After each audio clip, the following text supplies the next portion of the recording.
Welcome back to the Poor Proles Almanac, part 2 of the Denmark Vesey story. Unlike most episodes of anything you've ever listened to, despite it being number 2 or part 2, part 1 is actually not necessary for part 2 since it's more of a philosophical conversation around what had happened and the implications it had and how we can see parallels in the way things are playing out right now. I'm joined as always by my melanin gifted friend Elliot. Yeah, definitely not melatonin. Don't give me those false promises. And we also have Matt. I do have the melatonin. Good for you. You holding out on me? Yeah. How you doing today? Sleepy? Very sleepy. Seemed real sad last week. I was sad last week? Well, I guess we recorded like an hour ago, so you seemed real sad at the end of that last episode. Yeah, well, it's sad stuff going on. I mean, yeah. This is a really, really weird story for a number of reasons we're going to get into. Even though you didn't need to listen to part 1 first, I do recommend it. Yeah, it is interesting. Not fun, but interesting. So with that out of the way, let's talk Denny the Many. Like, Dennis the Menace. Yeah, just because I got it, it still doesn't mean it's funny. All right, so our buddy Denmark has very, very little written about his early life, as many people who entered the United States under slavery did. We don't know a whole lot except that he was really, really lucky. Yeah, he was a king. Well, he was a slave, but he was like a king among slaves. Yeah, let's go with that. I don't love it, but I'll take it. I mean, he won the lottery literally and figuratively, right? Yeah. A lot of things happened to him that worked out in favor for him to become a free man. Not that he was living some gray life or anything. Yeah, so he's a black dude in the South before the Civil War takes place. So good is an extremely, and I mean extremely relative term here. Yeah, in the previous episode, we talked at length about the philosophical implications and how the Bible was used as a wedge around the humanity of the enslaved. Yeah, and we talked about this in the first episode. Are black people even people if the Bible doesn't say so? Listen, if you say it, then I can't get canceled. No, Andy, look, I'm going to put your worries at ease. You're going to get canceled. Just give it time. Poor Proles Almanac. Now the 150% more cancellations. Got more cancellations in Southwest than this bitch. Ooh. I mean, am I half canceled? Like, what's... I mean, you're white, so I don't make the rules. Yeah. Okay, fair enough. If I make the rules, everybody in here is going to be calling me Massa. Okay.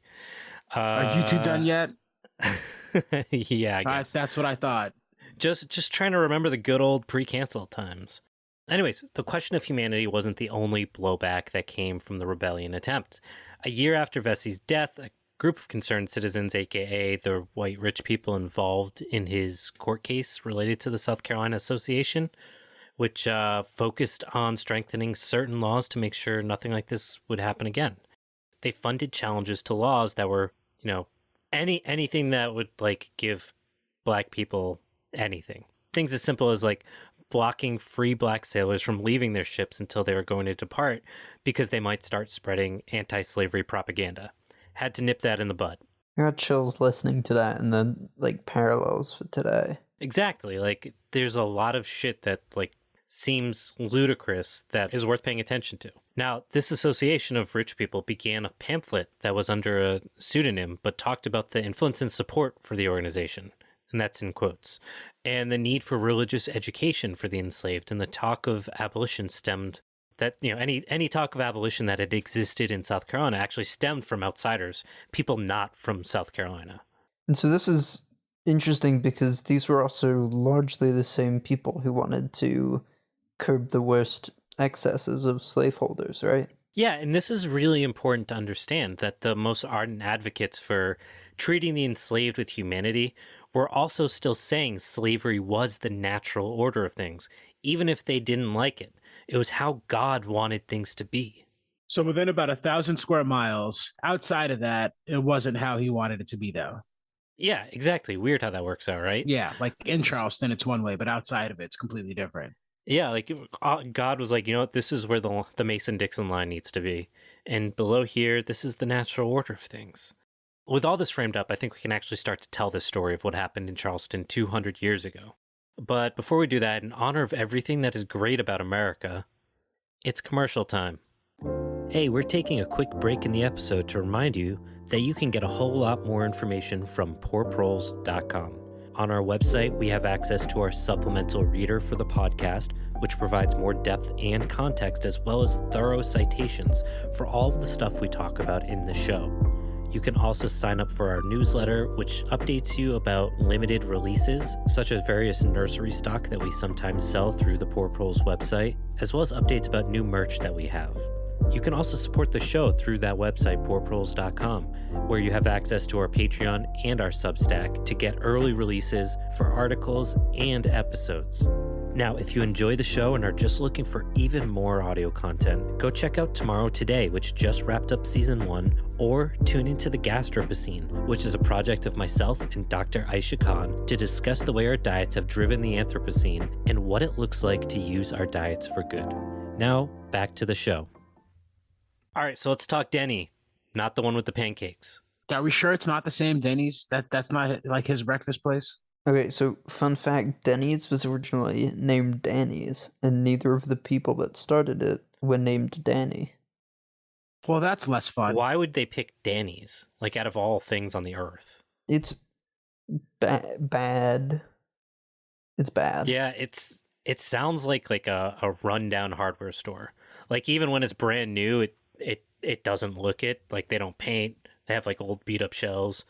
You're like, you opened last week and it looks like the 80s in here. Danny's Diner sounds like a place where you just wait for the South to rise again. And he might be, to be honest. Danny can also probably help you find some less than legal firearms for the right price. I think I need to call Danny. Not for you, though. Oh. I bet we can also get that like exotic meats from Danny. We did talk about giraffe meat, and I still haven't gotten any. I mean, if he doesn't have a baboon or two, is he even a sketchy small business owner? You know how many times I've driven down south and seen places that I'm like, how do you legally have that there? Like, I think it's in West Virginia or Virginia. I can't remember. Somewhere out, there's a place called the Natural Bridge. And when you get off the highway there, I want to say Virginia. And you get off the highway, there's an abandoned golf course that was like Jurassic Park themed. I don't know if it's actually Jurassic Park themed, but there's like dinosaurs outside and it's all overgrown now. So it's got like big Jurassic Park feeling. But if you go a little bit... Jurassic Park like 2 or 3, right? Not Jurassic Park 1. Yeah. Strictly speaking. Yeah, and if you go down a little bit further, there's like this place. I don't know what it exactly was, but they had monkeys and they were just like really sad. That's an illegal zoo. Yeah, you found an illegal zoo is what you found. Yeah. This is like 10 or 15 years ago, so I don't know if it's still there, but... It's like a Joe Exotic franchise. Basically, yes. That happens all the time. Yes. Yeah, so we've gone horribly off track. We're talking about a slave rebellion, right? Yeah. Originally? Yes, not Denny's. I think Andy just compared it to an illegal zoo.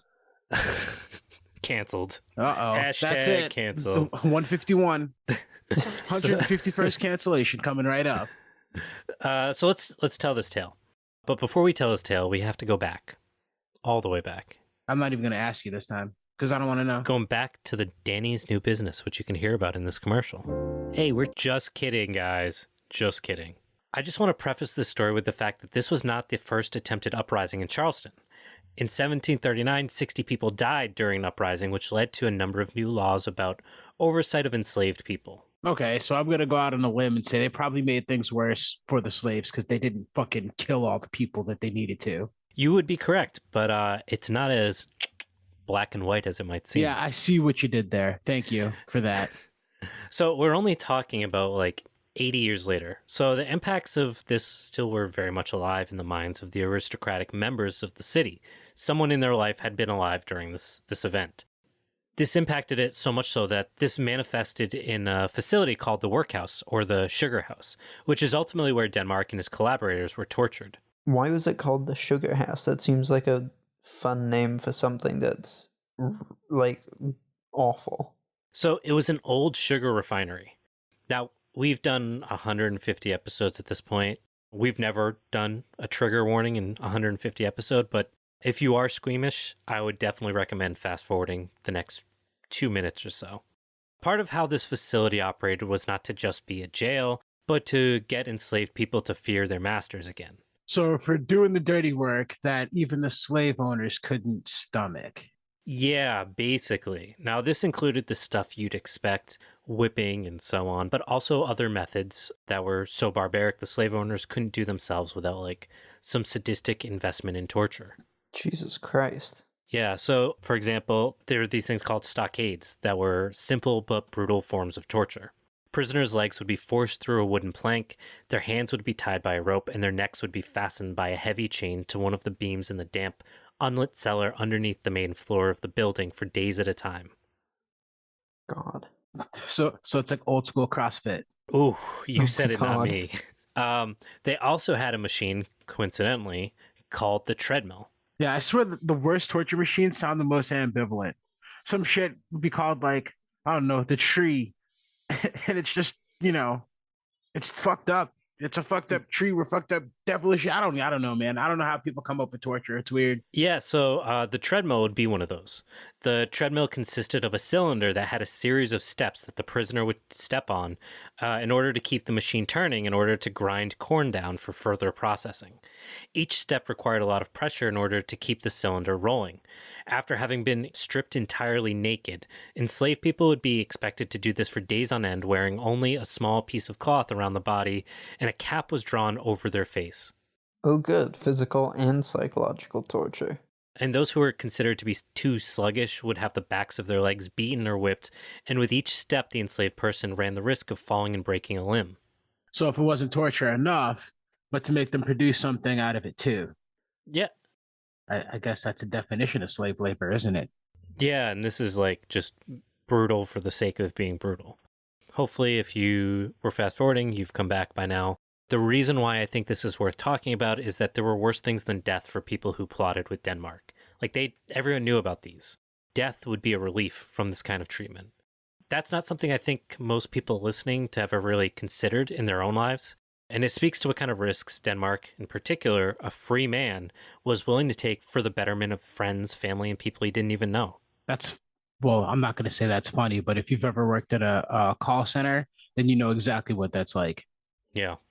So let's get into it. We talked a little bit about Denmark in the first episode, that when he arrived, he was 16 years old in 1783, despite being owned by Captain Joseph Vesey since 81, when he'd been picked up from an island. To summarize, it was assumed based on Joseph's logs that Denmark had come from the Danish Virgin Islands. While when Joseph purchased him, he was originally destined for a French sugar plantation in Saint Dominique. Denmark, whose name we believe was Telemaque, was recognized for being very intelligent and for being beautiful, and was taken into the officer's cabin and given nice clothes. Okay, so I'm getting the whole like sex slave energy where he was going to the fields and somebody thought he was pretty, so he's not going to the fields no more. Yeah, the best way to describe Telemaque's relationship with the crew was something like, and these are not my words, in quote, an indulged pet. Don't love that. Yeah, it's not a great look. But for better or worse, it dramatically altered his future as he realized that not all enslaved people were treated equally. When Joseph arrived at port, he was sold alongside the other enslaved Africans, where he was to chop sugarcane 12 hours a day for the rest of his life. Probably not what you expected after that ship ride. No, probably not. And he probably realized he had to try to get back on that ship at all costs. Later, when returning with another shipment, Joseph was told Telemaque suffered these epileptic fits. His diagnosis was confirmed by a French physician, although afterwards, like we said in the first episode, he had never experienced another bout of epilepsy. Yeah, he's conning like a king now. It's just what you got to do. Yeah. So I love that the physician was like, yeah, he's got all the indicators of having epilepsy. He has fits. You can clearly see he has epilepsy. I just call myself doctor. They're like, well, he did the thing. What else do you want?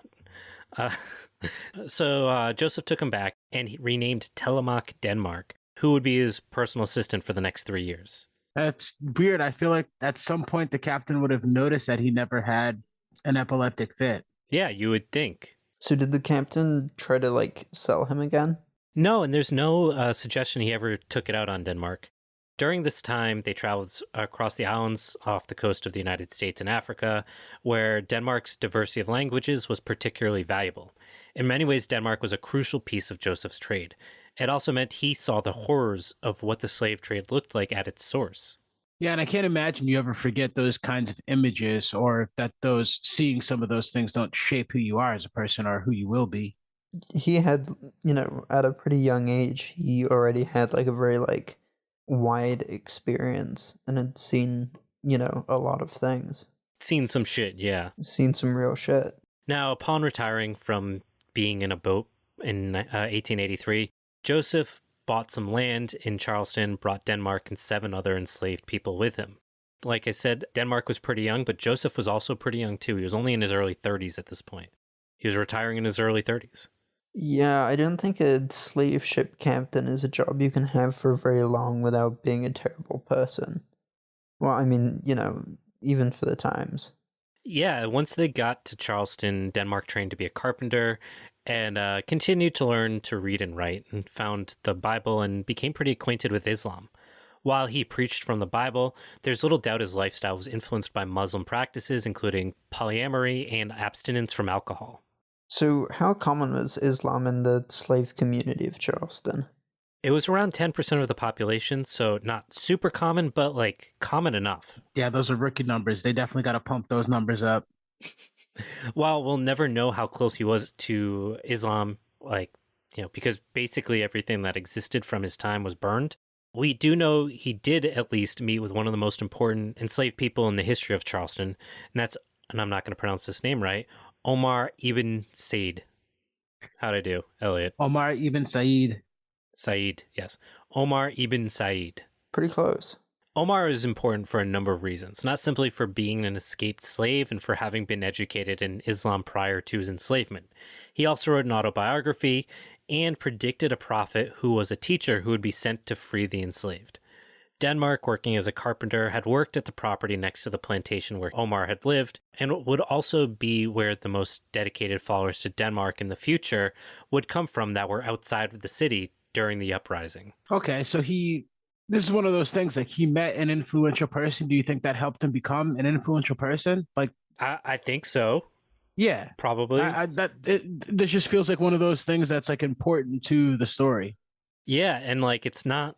It's one of those things where like clearly the people who lived there were influenced by Omar and Denmark, and whether that not that was just because like they felt like they'd been so close to greatness before they would be near greatness again kind of thing, or if it was because of Denmark actually like being plugged into that community.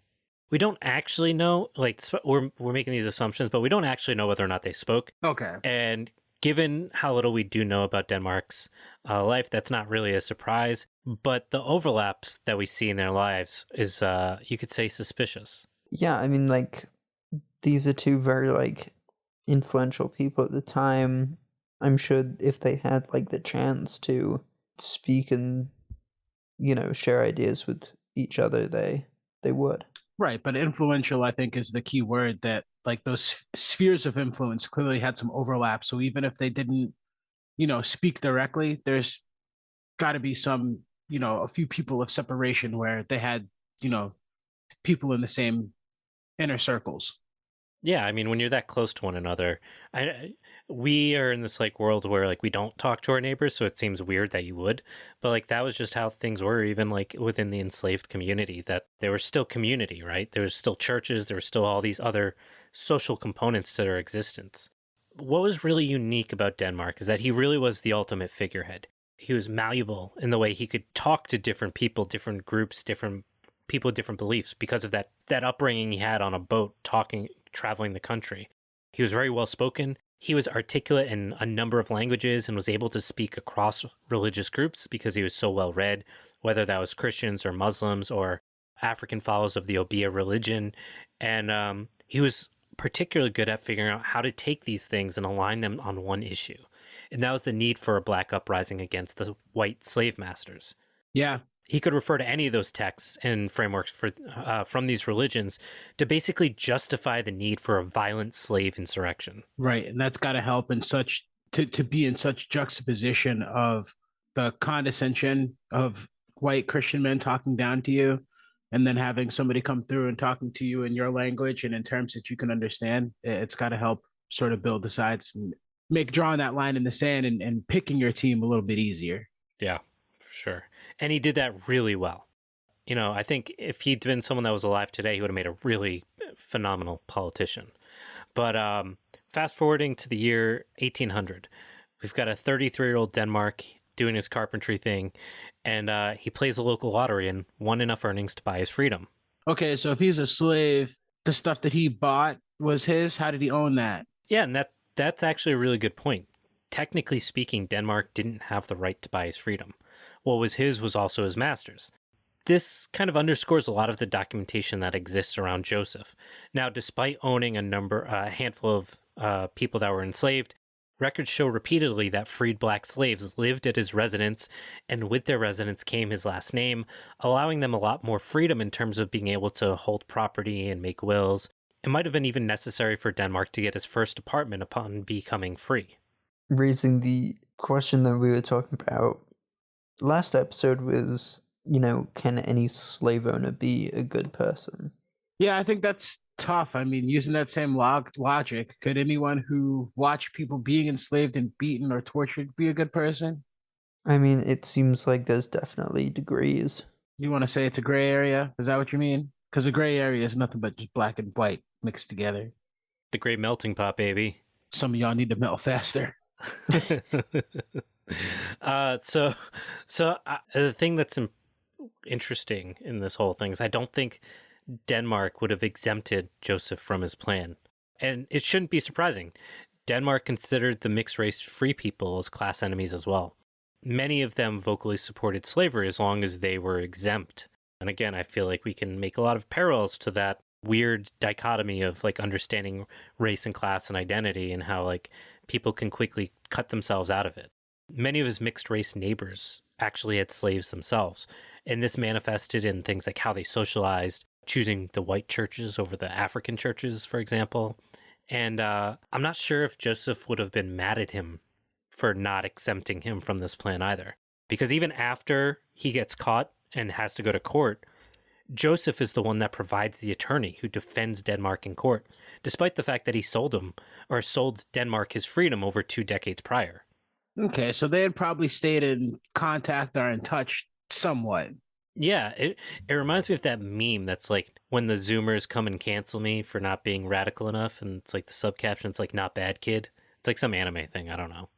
Matt, do you know what I'm talking about? No, I love it when you describe memes though in an audio format. It's so fun. Why is that? Do I want to know? Because nobody knows what the hell you're talking about. You just sound like.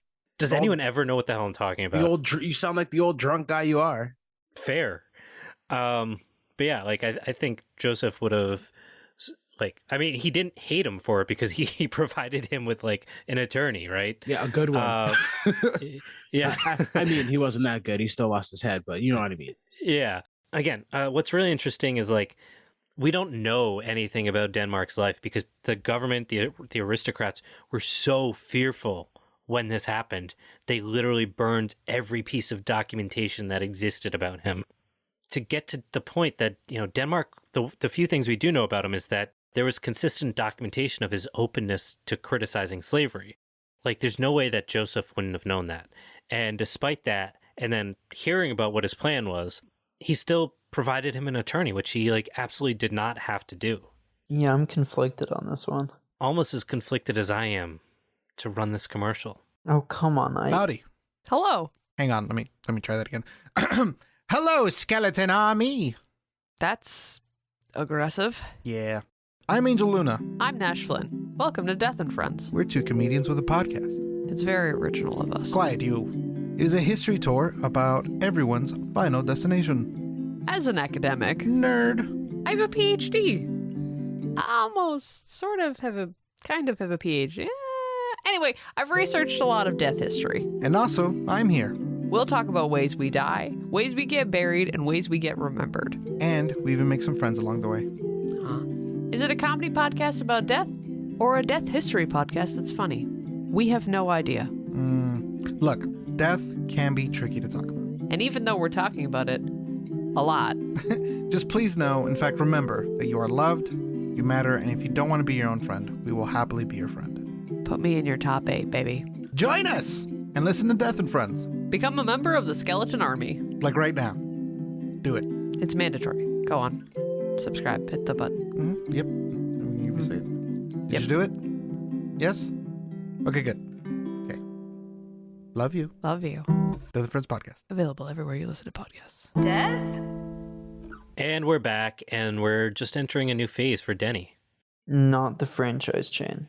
God, I'm just thinking about what that Grand Slam would look like at this restaurant. Yes.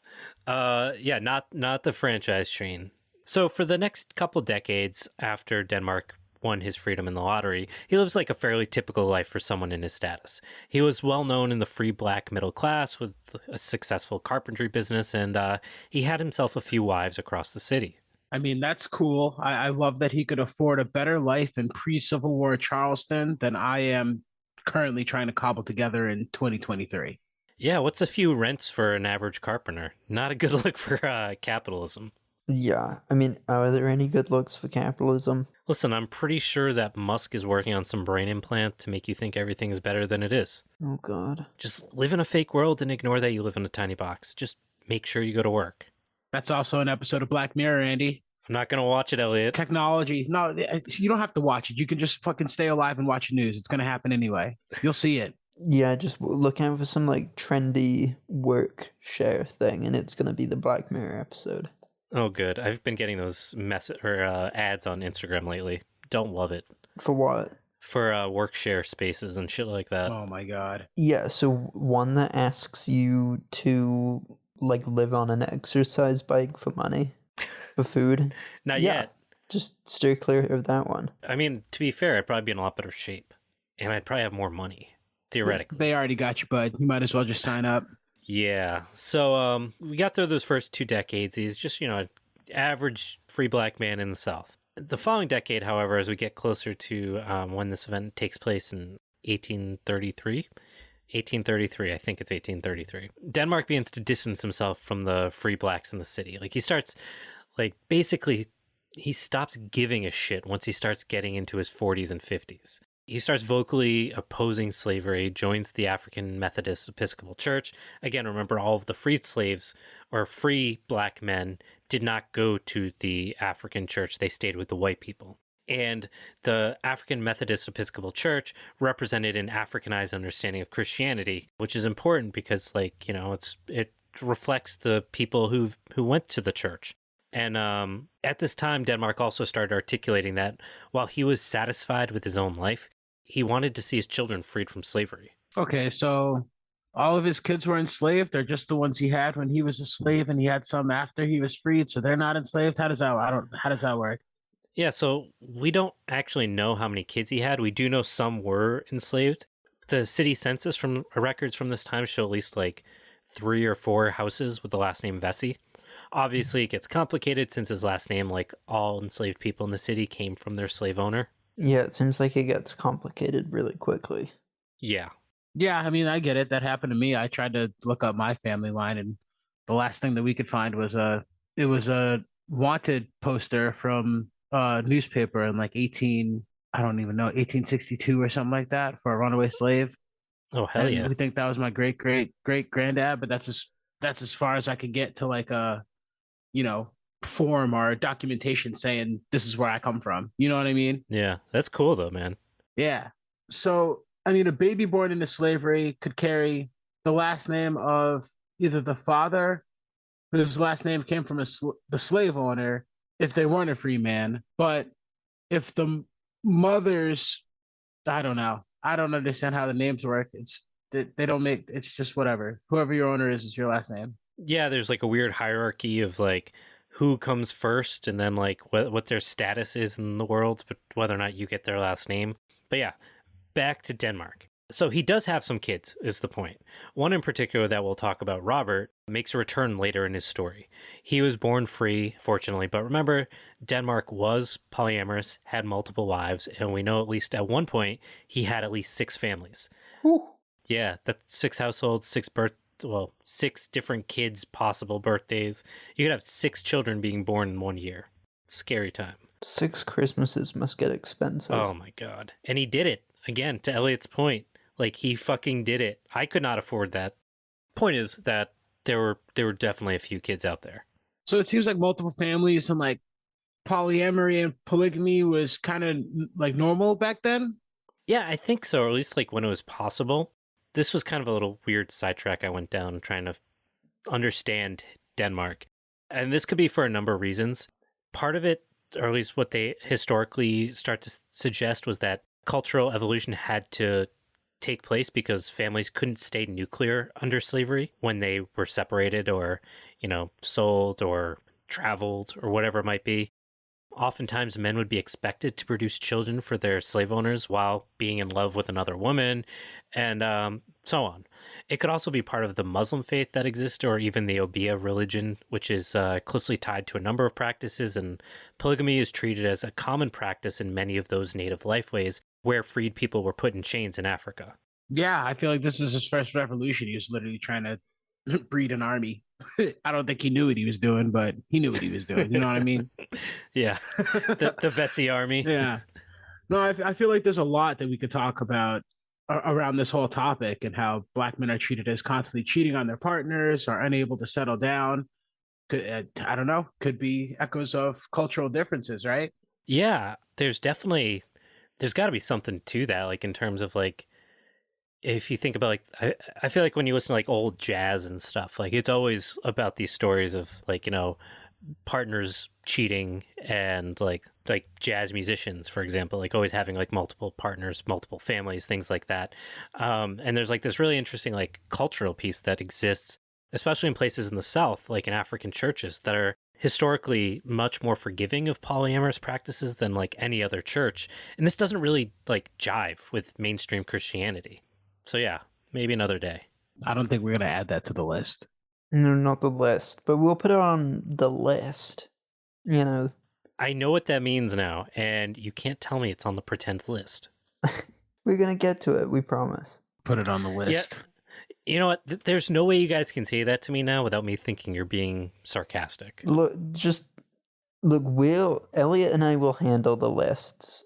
I feel like if you were in charge of your own lists, it would get out of hand way too quickly. Am I wrong? It has gotten out of hand. Right, so that's why Elliot and I keep the list.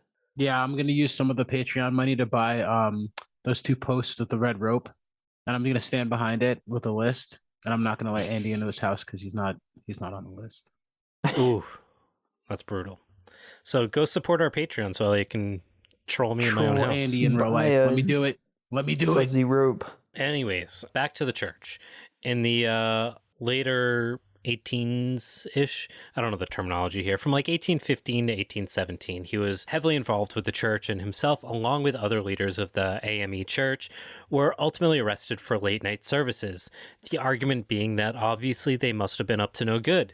The punishment was 10 lashes or a $5 penalty. They were in trouble for being, too pious? Too pious. It was ultimately a fear and realization that eventually they would build a rebellion. It was always a when, not an if, in the eyes of a lot of the whites in Charleston. And I should be clear, we don't know for certain he was included in the roundup, but basically every person he was surrounded with, in terms of like the things we do have documented, they were all included in this. And at this point, he wasn't really particularly, significant. He wasn't a formal church leader or anything like that. But like I said, basically anything that had his name on it was burned after the uprising. So we are really grasping at straws for a lot of things. We do know 182 people were arrested at this specific event at the church, and it was a radicalizing moment for people who had, at that point, so little to have, and this one little place that they did have was basically like stripped from them. The sense of, Yeah, I mean, you can't make a martyr or a hero if they didn't exist in the first place, so just fucking burn it. Burn it all. Burn it all. And that's what Denmark said. Fortunately, it is what he said. Looking forward to this part 3. Yeah. Speaking of which, yes, we should probably wrap it up because we already have 40 minutes on this bad boy. And we've covered basically all of the pre-radicalization of Denmark's life that we have. And there's not a lot, but there is some interesting stuff to understand the context with. Yeah. We covered philosophy in the first episode. This is sort of the preamble or the run-up. I guess the next one we're going to light the match and see what happens. Yeah, we're going to see how this blaze burns. So hopefully you guys enjoyed this episode. We'll be back in like 2 or 3 days with part 3. Part 3. We're going to drop it like it's hot. All these fire puns. Good job. That's right. Where my beavers at? Where the beaver game.